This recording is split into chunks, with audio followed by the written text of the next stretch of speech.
Joy Davis. I'm with the Paid Parental Leave Working Group, and I'm the policy subcommittee chair on the, on the Council on the Status of Women as well, which is part of how I got involved in this group, and very happy to be here today. All right, well, thanks. And hopefully I didn't miss anybody else, because it's one of those things where I'm looking at too many things on the screen. And just wanted to quickly go over our agenda. So I'm going to briefly go over how to use your Zoom participant tools, though I imagine that all of you have gotten pretty friendly with Zoom lately. I'm going to have everyone do sort of an introduction in the chat room, so we'll have an idea of who's here.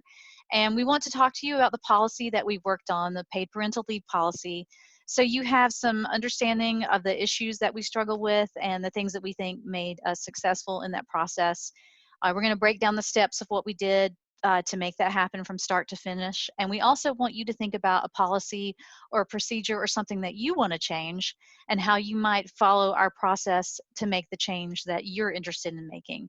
And what we hope you have at the end of the session are a few ideas for that, and actually you'll be walking away with a Google Doc that walks you through the stages of change that you can use to brainstorm for your own process. So that's what we're planning on doing today for this session. So I hope that's what everybody signed up for.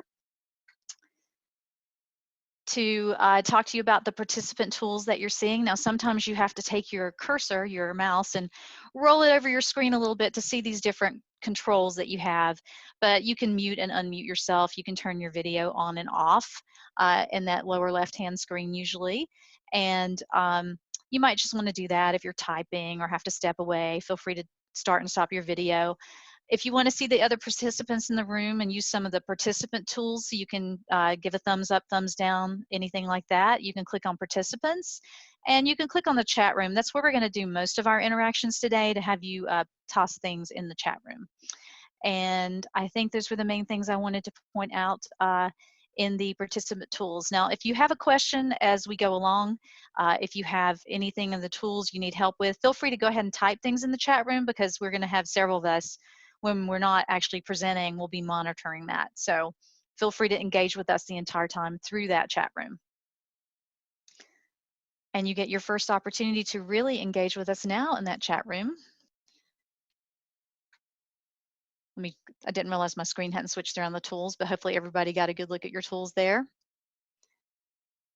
So we're interested in knowing who you are and what's your area of interest in making a change. And if you will type that information into the chat room, that will give us an idea of who's here and what you're interested in, as far as what kind of policy would you like to dig into if you were able to do that.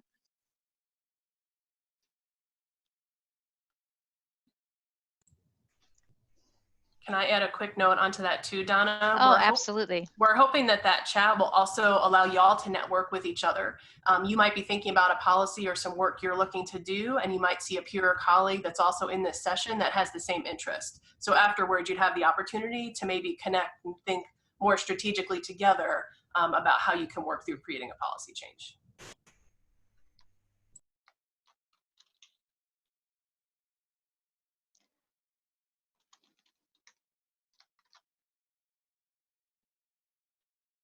I would also encourage my colleagues that are presenting to me, if you want to give an example of what you would like your next policy change that we should work on to be, you can type yours in there too. I'm typing one right now as an example.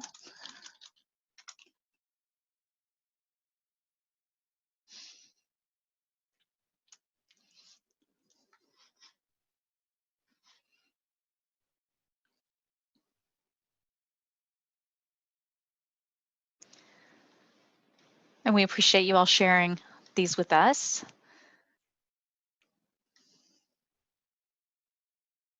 So we've got several people interested in leave policies.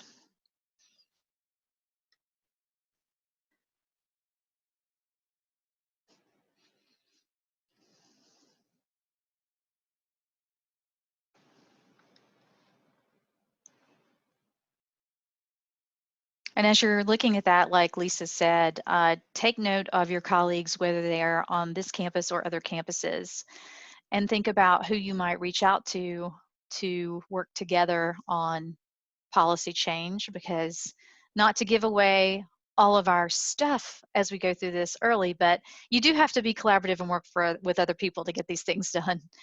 it takes a it takes a village to make some of these changes.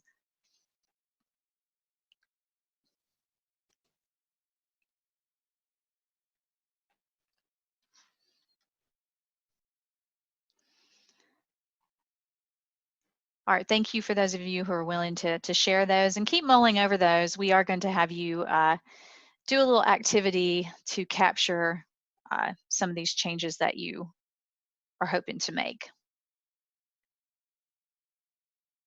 Donna, before you move forward, it looks like there are also a large cluster of people who are interested in childcare policy as well. Yeah. So that's something that I'd like to note that the Council on the Status of Women is going to be working on more in the coming year. So if for those who are involved or have an interest in that, if you want to reach out to the council, we'd be very happy to work with you on that as well. More than that, we'd be happy to pull you in those working groups that get started on these things.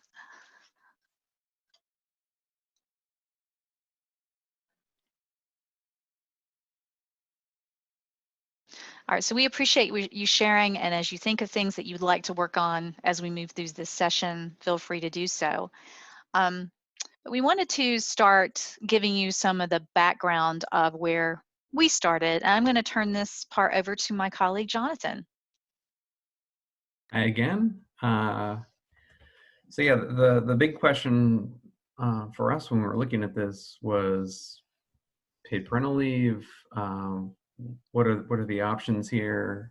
And at the time, before having the policy in place, people were looking at either staying unpaid for the 12 weeks of job protection, or using leave that they had saved up for years without being able to use it for going to the doctor, visiting family, taking a healthy break from working nonstop. And then shared leave was an option too, but the challenge there is it only works for sick leave time periods, and you have to exhaust other leave when you're already exhausted. So for us, it was really important because this affects the person that has a new child join the family, the coworkers that either they interact with or that we interact with as we see them going through this, and the overall organizational health.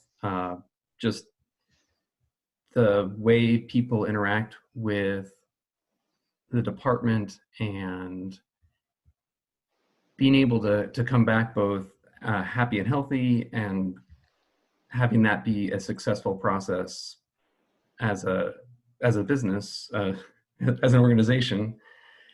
And then as we're trying to bring in new people, recruiting, being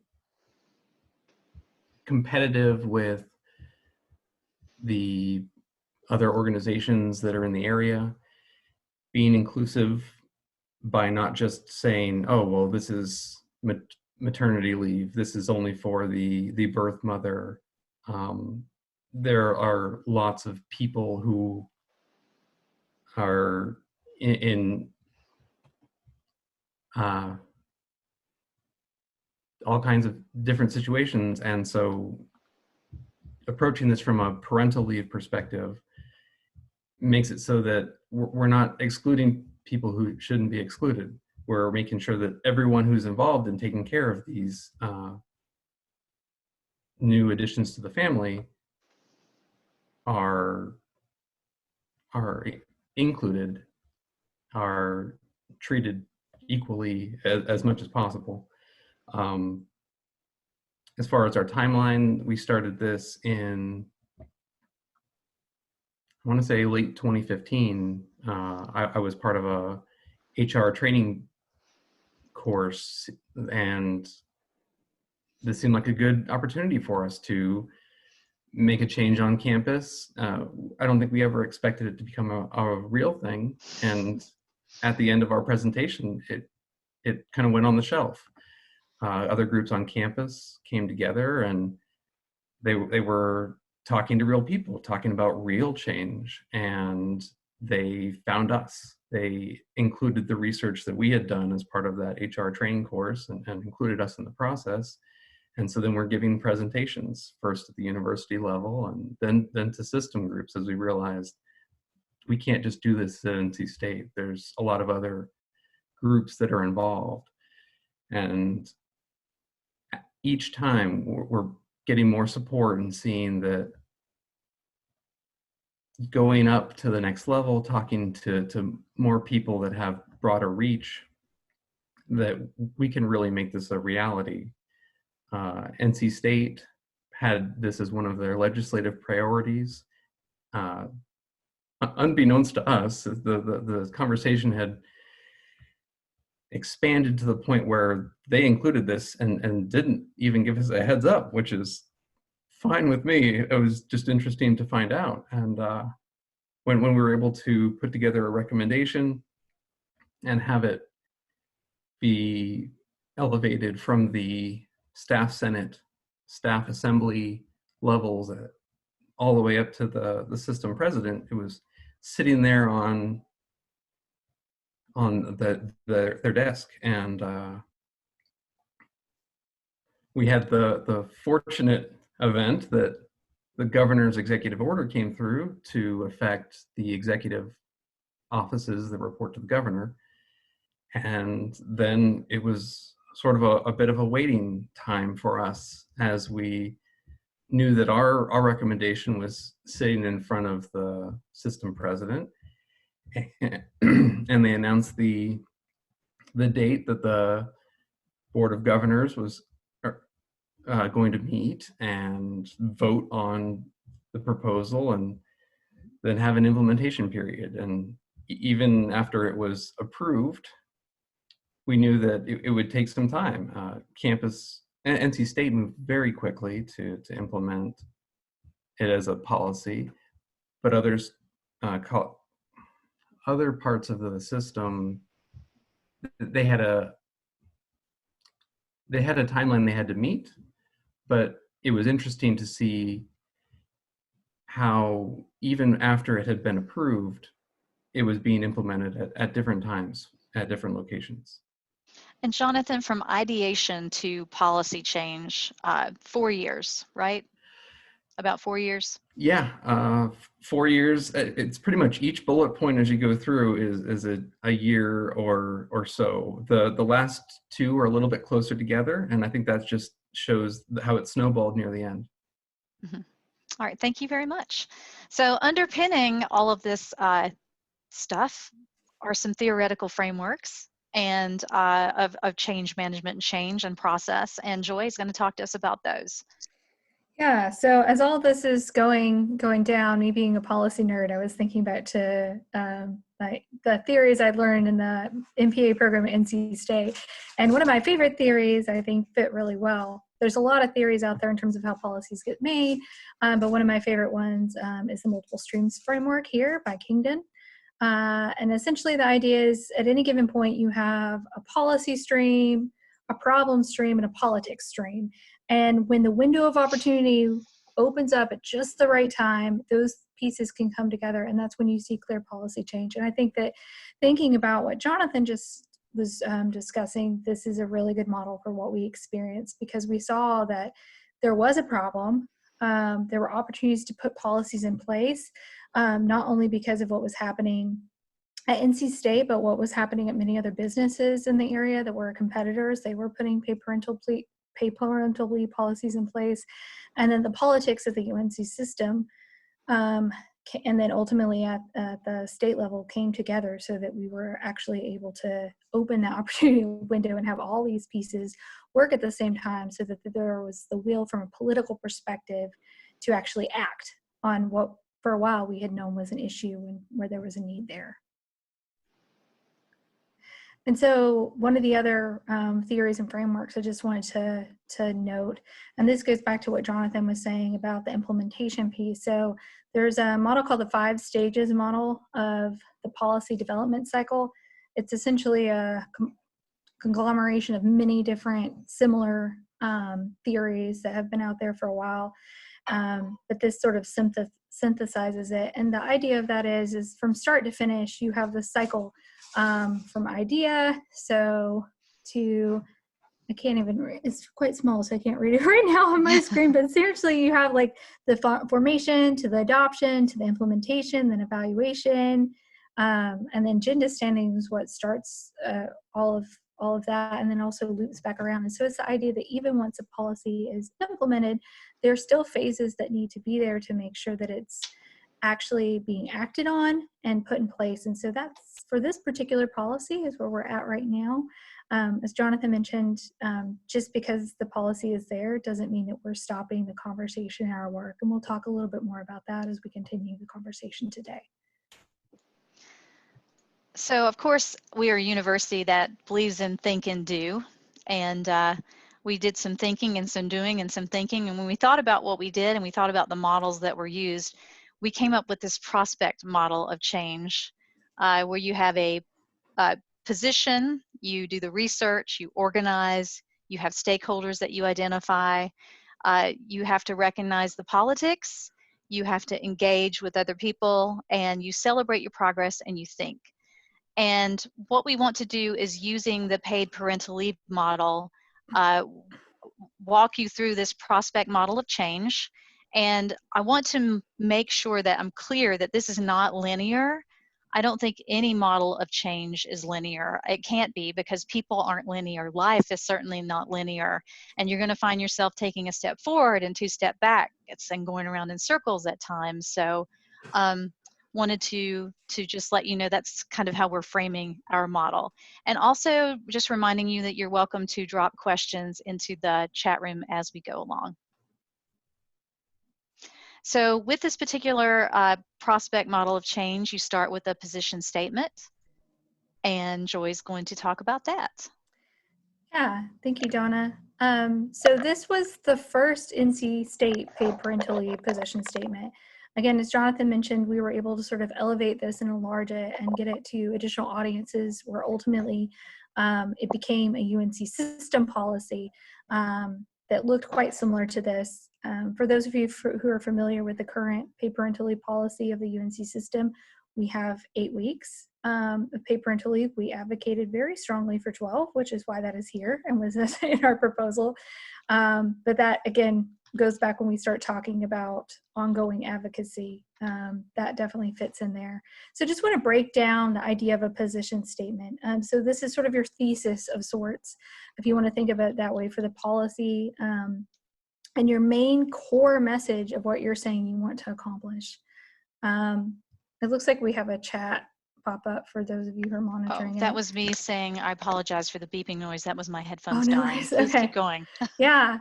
And so if we break this down, so our position statement was to further the NC State University's strategic goal to enhance organizational excellence. The paid parental leave group for the Council of the Status of Women recommends that NC State begin to provide 12 weeks of paid parental leave for all EHRA, SHRA, and postdoctoral employees. And so if we break that down, one of the key things that we tried to do that I think is really valuable in your position statement is tying it back to a larger priority. So that sort of comes back to the so what and who cares. So if you want the people that you're advocating to change the policy or put a policy in place to care, then tying it back to priorities that they care about is very important.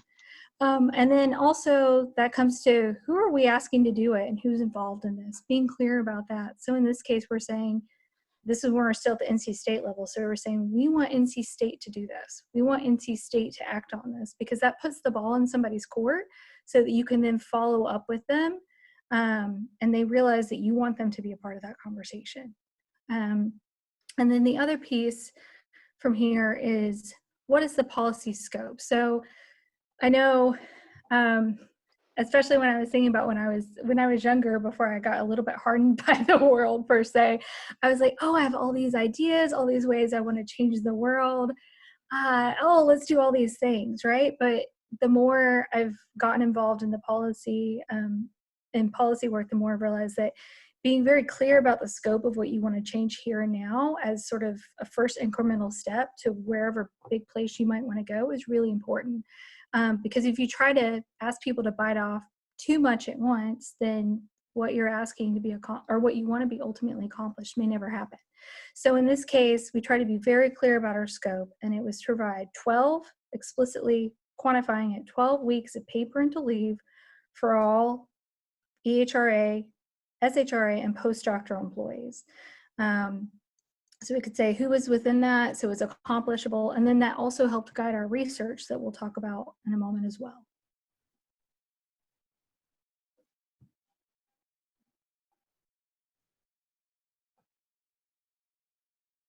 Now we're on to the moment where you get to make a copy of the policy change doc that we're going to have you work from, and Jonathan's going to share a link to that in the chat room. And what's going to happen is when you click on that link, it's going to force you to make a copy. And what this is a Google Doc that you will work on. So in a moment, that will be in the chat for you. And if you'll follow that link, it's going to say make a copy or create copy, and you say yes, and it'll save it to your Google Drive. And I'm going to drag over to my shared screen what that looks like so you'll know what to look for. And can everyone see the Google Doc that I've just shared? Okay, good. So this particular document is now yours because you've made a copy in your own drive, and it's for you to be able to work on thinking through the pieces of policy change following sort of our idea of a prospect model, which is built on these other models that Joy talked about earlier, and take some pieces from our own experience as well. So what we'd like you to do is just spend a few minutes in this first part of the document thinking about, and some of you mentioned that you were interested in leave policies, childcare policies. Some of you are just interested in learning more about policy framing, and that's fine. But if you have a thought on policy, if you'll just go ahead in your document and think about what you would write as a position statement. So if you will, and you can see I'm drafting in mine so you can kind of see what's going on here. But I'm going to, of course, use the one that we did for paid parental leave as the example, and I will paste it in there so you can have that to look at on your screen as well. And if you're having any challenges, oh, okay, I see some people are outside of the NC State realm. So Jonathan is making that available for you, and he'll let you know in the chat room when that happens. And by the way, colleagues outside of NC State, we're glad to have you here today. And Donna, can I interject really fast? As you're putting this, no worries. As you're putting this information in here, remember, we don't have to perfect this today. I think that we shared at the beginning of the presentation, but just to reinforce, we are happy to share this presentation with you after the fact as well. So that if you just want to get some general thoughts down right now, that's all that you have time to do, that's great. And then you can always refine it down the line.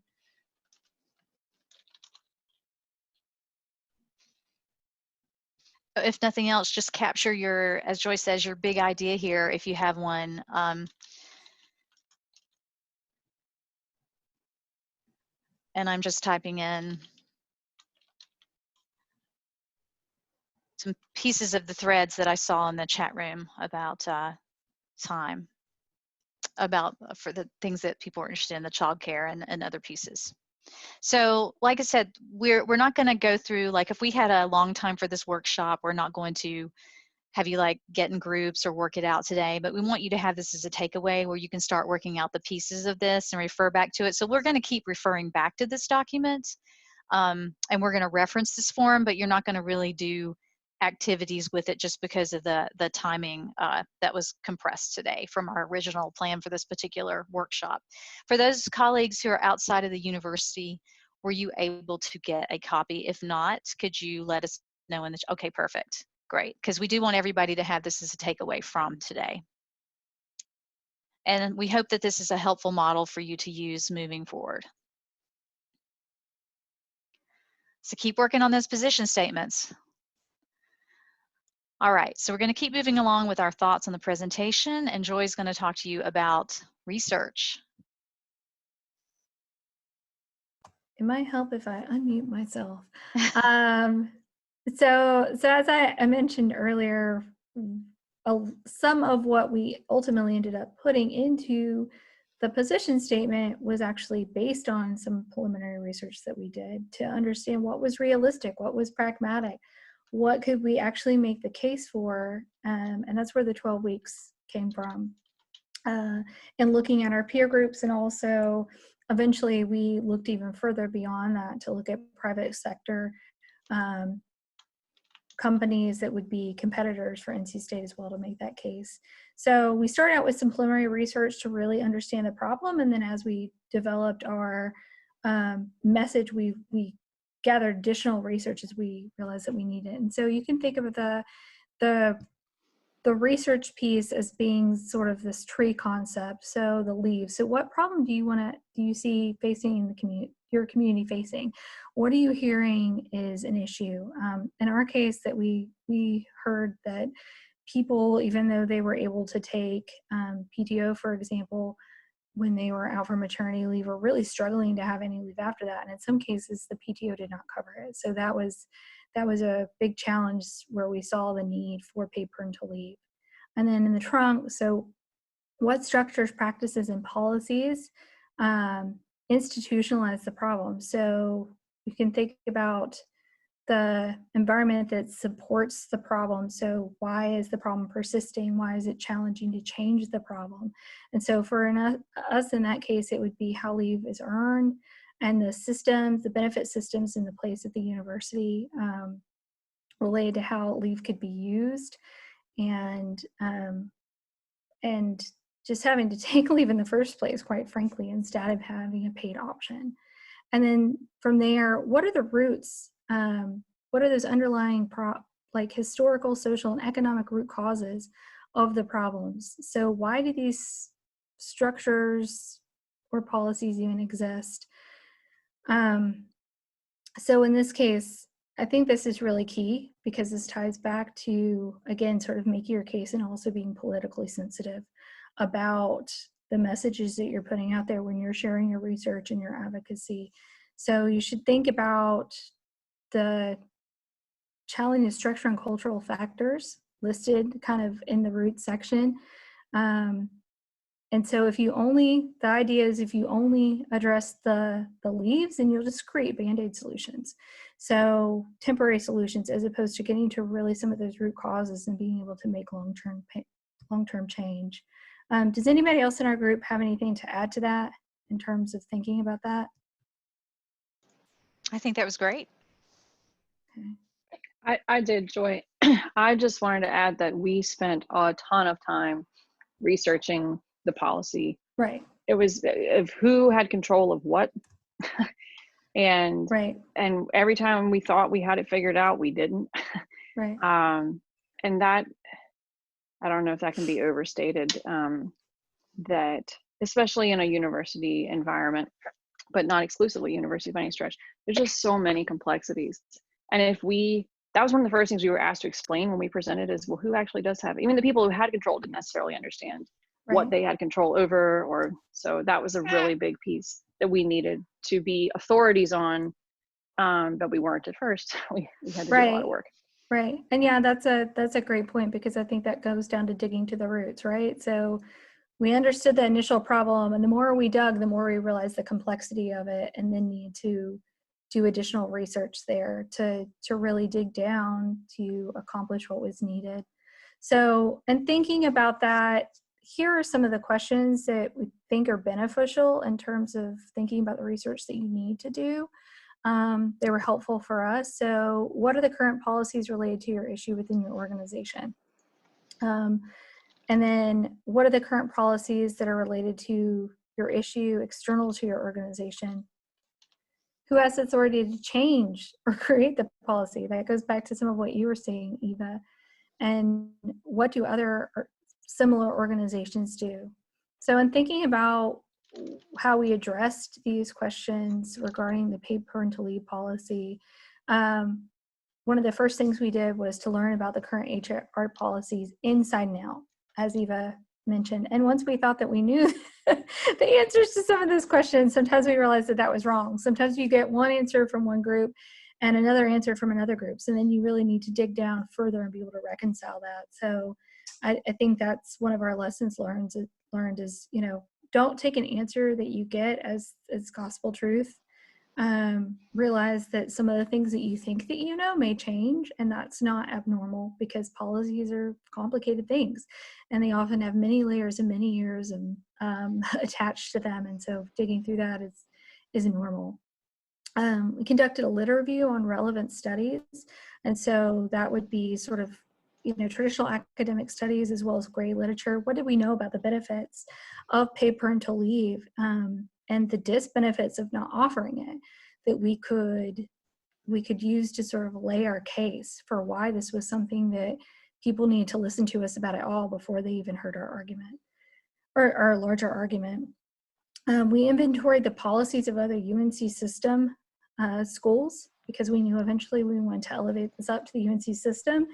And we knew ultimately that there could be no change at NC State because we understood the policies better. We knew there could be no change to a paid parental leave policy at NC State unless there was a change at the system level. So we knew eventually that is where we needed to go to make the change at NC State. And then we benchmark against other peer institutions. So in terms of NC State, we have a list of peer institutions that we care about and that we compare ourselves against. So we realized that there was power in saying, hey, this university that you're comparing yourself to and you want to be like over here, they have a paid parental leave policy. Mm-hmm. They're your competitor.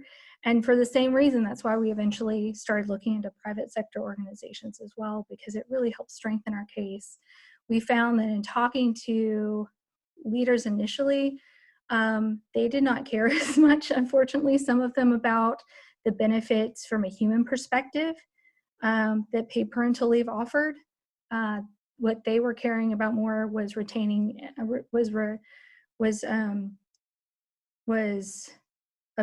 I'm not using that word. So it's retaining and keeping employees.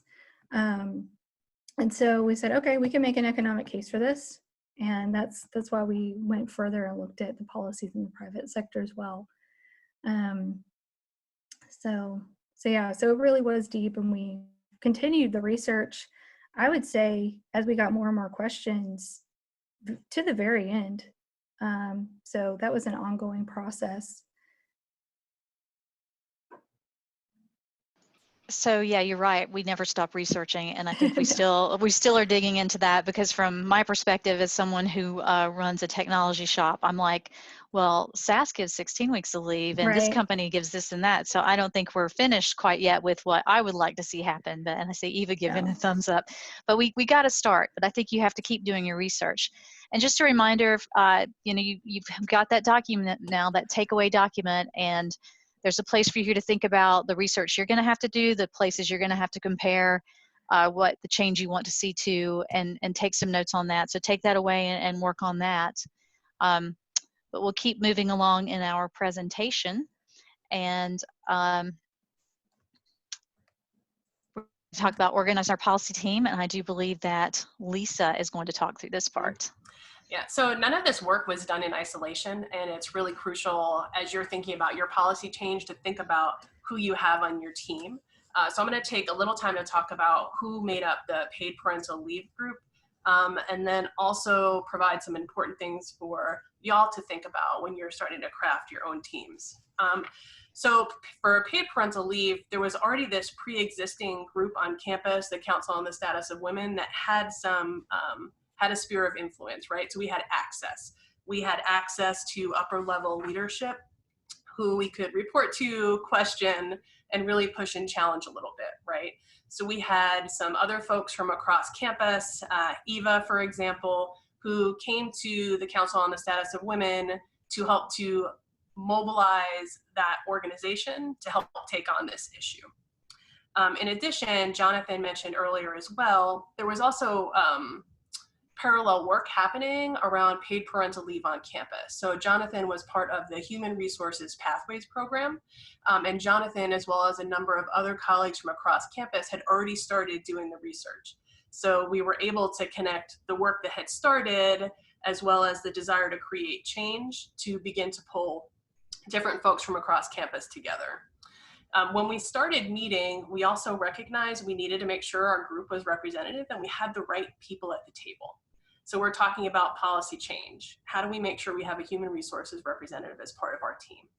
This is important for faculty, staff, and students. How do we make sure they're also represented on part of the group that's trying to create a really substantial change? At that time, we were really looking just at our individual campus. And I think something that's really important is thinking about the passion and experiences of the team. The backbone, I think, of our work was our ability to share personal stories, right? To be able to say that this impacts us. This is our issue. We had a number of folks on the team who were either coming back from maternity leave, like myself. We were having babies while we were part of the team. So we were able to share personal stories about our experiences because this policy impacted us. So making sure when you're building your team that your team is made up of people that your policy is impacting, it's really an important point in consideration. So that was us for paid parental leave. Feel free to slow me down if I need to. Question, I'm gonna take the question from Shafni. So we did not have any African-American women on our team, and that was something that we talked frequently about. Our team membership did change and flux over time. So we did have some members who identified as women of color that were members of the team in on and off periods throughout the course.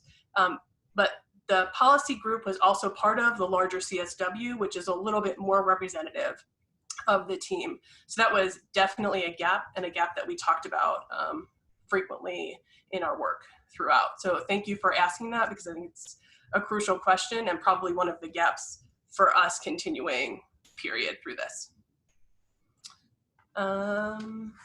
Okay, organizing your policy team. So voices is definitely crucial, as exemplified even in our last question. So thinking about that as you're building your team, and if you don't have the voice at the table, how do you make sure that you're asking questions and reaching out and making sure that experiences are being represented? So one of the things to do when you're thinking about building your group is bring in people that are understanding the vision, right? So you're trying to mobilize around a large change. So you want to make sure that everybody on the team over time is a part of creating that vision, creating that policy statement, and helping to move it forward in one direction, and can get on board with what it is you're asking for. We hit a lot of points in our own planning where many of us are like, well, should we be asking for this? Should we be asking for that? What do we want it to look like? But making sure at the end of the day, everyone is working together in unison. The ability to build strong relationships is also key, right? So that's internal and external. So being able to work as part of the group, but also being able to build those relationships with the stakeholders who we'll talk about later, external to the group, who are also really key and influential to being able to make the change. Representing your constituents and the people who have interests to the group. So do you really know the issues and implications of what you're doing, and do you have access to those key voices? And then also really looking at your skill sets. So Joy mentioned research. We also had to do a lot of writing. We had to build relationships. We needed to know who the gatekeepers were and who the stakeholders were for the information.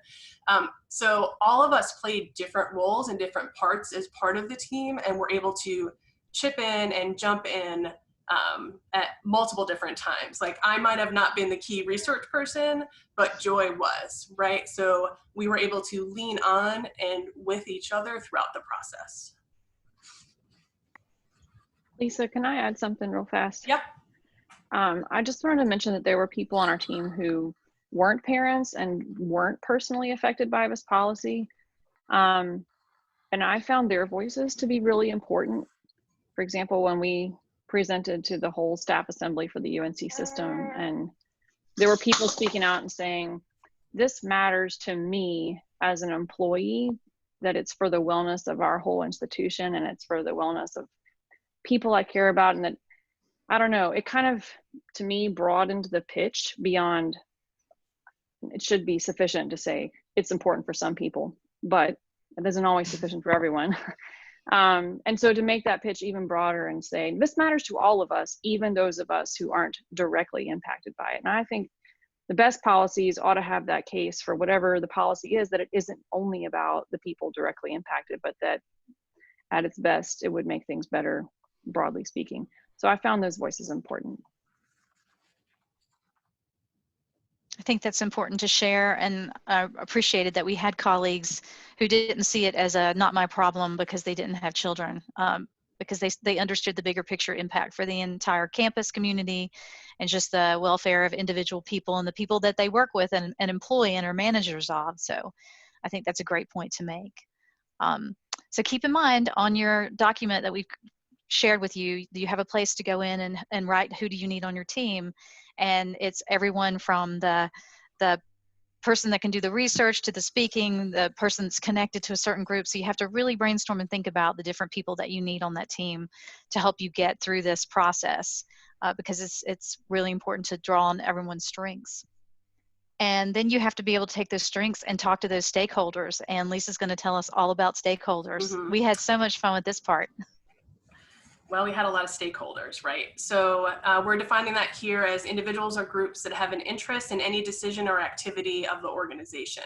So we were talking about who were the key players, who were the constituents, and the people that were going to help us build the power and the backbone of what we needed and where we needed it in order to really apply the pressure that we needed to in order to make the change happen. So for us, that included human resources, right? So they already had a current policy, really FMLA, that they were working with. We knew they would be the people that would have to do the policy implementation. And we also knew there was an impact around recruitment and retention. So folks from human resources clearly had a stake in this policy. Office of Institutional Equity and Diversity, when thinking about equity and access. And then other organized constituent groups. So faculty senate, staff senate, both at the institutional as well as the system level as well. We ended up, we were very fortunate to have buy-in not only from our staff and faculty senate, but also from the system staff and faculty level senate as well. Something that we learned not right away, and I'll talk about this later, also was the importance of the university external affairs. So Kevin Howell and his group, we needed to make sure this was a legislative priority, but we also needed to make sure that we were working in tandem with external affairs as opposed to in opposition, right? Because this policy change has so many different levels, it had levels at the General Assembly, we're talking about system level, we need to make sure that all of the work that we were doing dovetailed with, as opposed to going against what the university was working as putting forward for a university policy change. So when you're thinking about stakeholders, you're thinking about who has influence over the policy, specifically around implementation and sustainability. So it's not just what we need right now, but what we're going to need to be able to implement and then sustain this as a policy that will continue. It changed a lot over time. So we were constantly reevaluating and adding to whoever needed to be added to that list. And something I know Joy will touch on later is when you're thinking about stakeholders and when you're also putting it into your document, like every stakeholder is a little bit different, right? Some stakeholders need different levels of communication. They need different levels of information. We spent a lot of time educating stakeholders on the current policies and information and making sure that everyone understood why this was an issue and the impacts that that issue had.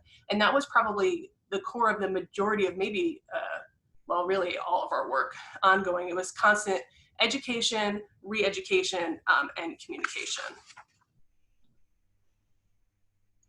And talking to anyone who would listen to us, but we'll get to that as well. So your activity, you do again have on your document a place for you to brainstorm about the different stakeholders that you need to talk to and the kinds of buy-in that you'll need to get them to move forward. So when you go away and you think about that, take that with you and do some brainstorming. And in addition to stakeholders, what comes up with stakeholders, of course, is politics. And Lisa's going to talk about that as well. Yeah, I have a love-hate relationship with politics, but it's crucial to think about before, after, or during. Every action that we took as a group, we knew had political ramifications, and what that would look like, we really needed to think about. We had to quickly think about how will talking to the media impact how somebody else views this? How will talking to legislators impact our work moving forward? And honestly, all of our questions really came down to, who are we going to piss off by doing this? Mm-hmm. And are we okay with that? And will it be more detrimental to our action in the end, or will it not? Usually we didn't really care about pissing people off. It was more about like, how much of an impact on our move forward would that be? And were we okay with that? Can you go ahead and switch slides? Cool. So I really love this graphic. There's a reference at the end for Youth Advocates Toolkit, where we grabbed this from. But really, when you're thinking about politics, it really is like a chessboard, and all of the pieces are moving constantly. So just thinking about where the power and control lies, and how that changes and flows. So for us, we had consistent and ongoing conversations about when, how much, and where to push our agenda forward. We also paid attention to the calendar, right? So we needed to know like when were the key meetings happening so that we could line up all of our action steps. Like when was faculty senate meeting? When were the legislatures going to be in session in downtown Raleigh? And how did that play into account of how and when and what actions we were taking? We also needed to take into account specifically key leadership changes, right? So while we were in the process of doing all this work, the UNC system lost its president and had an interim president who's still in place. The Office of Institutional Equity and Diversity lost its leadership and had an interim, and then a new leader, and then, an interim. So that was in and out and up and down, and also really impacted how we did our work. It was also important to think about, especially on our team and who we were working with, who had whose ear, how we could use that to benefit us and our action. And then also thinking about the important role of the media and legislatures and how we could utilize that to our benefit. We also couldn't read that on our own. And I would like to say, while they weren't part of our direct team, two people that really were key and crucial to helping our group move this forward was Sherry Schwab and Marie Williams from Human Resources. They helped us understand, read, and push at the system level. Marie specifically was very invested in this work, met with us multiple times, and helped to do a number of outreaches on our behalf to the system office. I thought they did a really good job of serving as our political navigators, which I think you need in that process. So when you're brainstorming the politics, think about who can help you navigate those politics as well when you're working with your document. So we keep moving along with our model. You've got to keep up that momentum, because I think you've heard everybody say that this changed or something happened. This is not a straightforward process. It's not linear.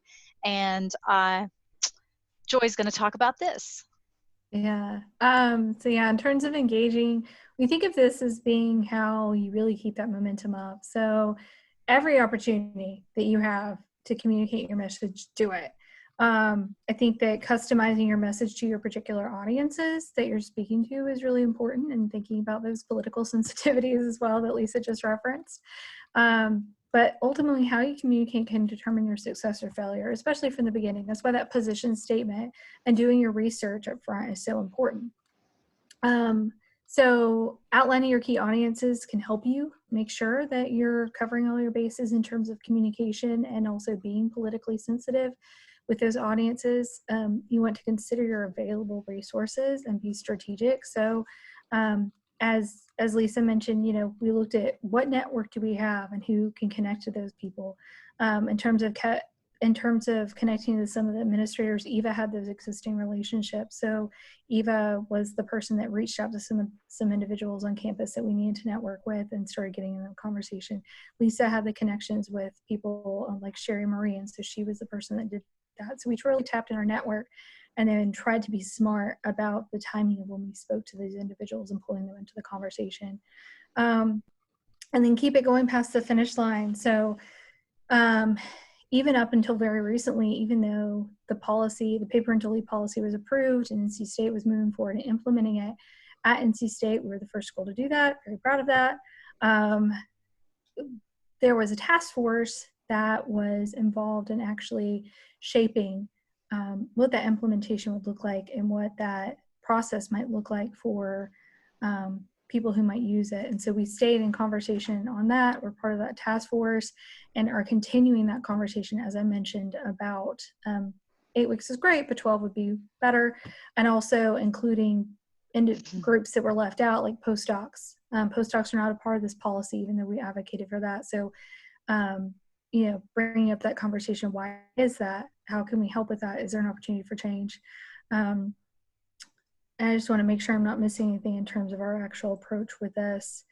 But I will say, you know, in this case, we have the opportunity to shape these messages for our policy to actually be the policy that went on President Roper's desk, which was wonderful. And so, you know, keeping in close communication with the UNC system and with other administrators was really important, as it was just talking to people that we encounter in every day, you know, having that sort of, you think about the fire burning up, like really having that kind of advocacy fire start to burn up from the bottom and then go to the top was key. So yeah, with that, I'll move forward. Yeah, and Joy, you wanted to make sure that we mentioned that this was not a smooth process. There were times where we felt like there was not momentum. And so when you go back to brainstorm your document, honestly, write down every place you could possibly think about putting your message and who you need to talk to. And don't lose hope when you lose momentum, because it's going to happen. Mm-hmm. And when you do get there, it's party time and for a moment, and then we got more work to do. But Joy, I'll let you just spend a minute on celebrating your progress. So like you said, it's party time. So I think that to keep that momentum up internally, because, you know, in our case, and for many of you as well, if you're advocating, it might be part of your job advocating for policy change, but for many of you, it's going to be a volunteer capacity, and it's going to come from your passion, not from something you're paid for. And so in that case, part of keeping that momentum up is celebrating. So we had regular team meetings where if we had success, we would talk about them. We would celebrate those 2 meetings.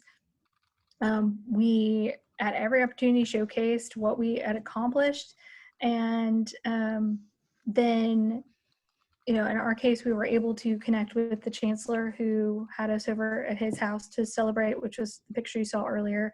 And then also this picture here is at the sisterhood dinner. So again, the idea is just, this can be very tiring work. So any opportunities you have to pat other people on the back in your group, yourselves in the back, whatever it may be, like, do it.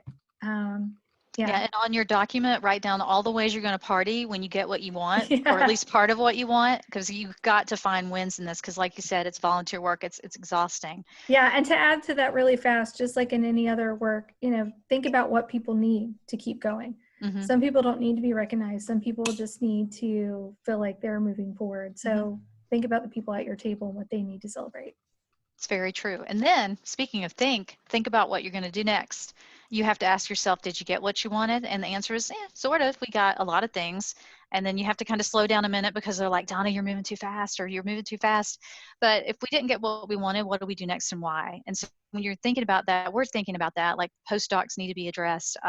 Really, do we have enough leave? Personally, I don't think so. So there are things that we need to wrestle with, and how do we make that next decision? And so I want to help the group wrap it up with our kind of takeaways and weigh-in thoughts. And Joy, I think you were going to take the lead on this one to wrap up our session. And I think you're muted. So mindful of time, I'll run through these quickly, but in terms of threads that we saw throughout this process, timing is key. As we mentioned, the momentum can slow or it can speed up. In our case, we thoroughly expected, once we put that policy on President Roper's desk, for it to sit with the system for a while and not move forward. But because of some political shifts, instead of taking 2 years, it took a few months. So, you know, being mindful of what changes are happening in your environment and acting on those is really important. And also pivot when you need to. Be firm but flexible and adapt to the changing policy landscape that you're around. As I think many other people in this conversation mentioned today. And precedence also has value. It helps build on past successes and is related to incremental change. And again, that goes back to thinking about the scope of the change that you're trying to make and how it builds off of past change, and what is realistic to do now versus what can you build towards. Stay alert, be aware of how the conversation around your policy is evolving and adapt to it. It goes back to the flexibility, and keep trying. In our case, this was 4 years of work with a lot of different stakeholders moving off and on, and the conversation changing. And for some other policies, it could be 7 years. Others it could be 2. But whatever it is, if you're passionate about it, keep moving forward and adapt. Keep trying is so important, because there were times when you felt like this wasn't going to happen at all, and you don't want to lose hope or momentum. You just got to keep pushing. So that wraps us up. We were a little bit more rushed than we'd like to be, because we would have liked to let you spend time on that worksheet, but we hope you take it away with you, take that prospect model with you and think through it. Now we'd like to open it up to a few questions. We've been answering ones that have come in the chat room as we've gone along. And also, we wanted to give you a contact information on this last slide. If you want to follow up with any of us, we'd be happy to talk to you. And I think I saw, Angela, you typed in the chat room that the presentations are going to be available from the website. So we don't need to get people's contact info. Okay, perfect. All right, so that answers that question. So any final questions or thoughts? And I just wanted to say, on behalf of the amazing team that I'm working with here, we're really happy that you spent time with us today. These folks are amazing. They worked so hard to get this done, and I'm just proud to know them, to be honest. So questions or comments from the floor, feel free to type in the chat, or if it's a time, if you want to, you can open up your mic and say something. We do have a minute or two left here.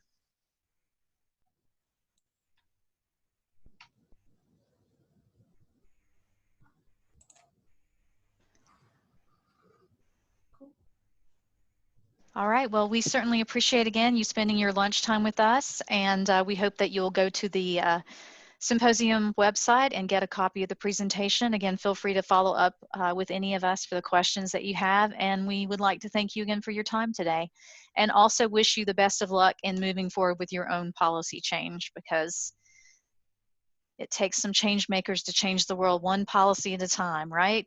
So let's all keep doing that. Thank you so much. Thanks, everyone. Have a great afternoon, and stay safe.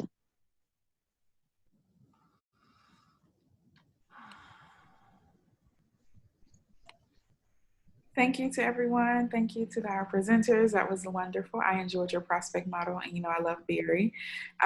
If you're going to be in this room, there's a coffee snack break. Do what you like. I'm going to stop recording. In case you just want to connect and be present with other people, this is an opportunity to do so.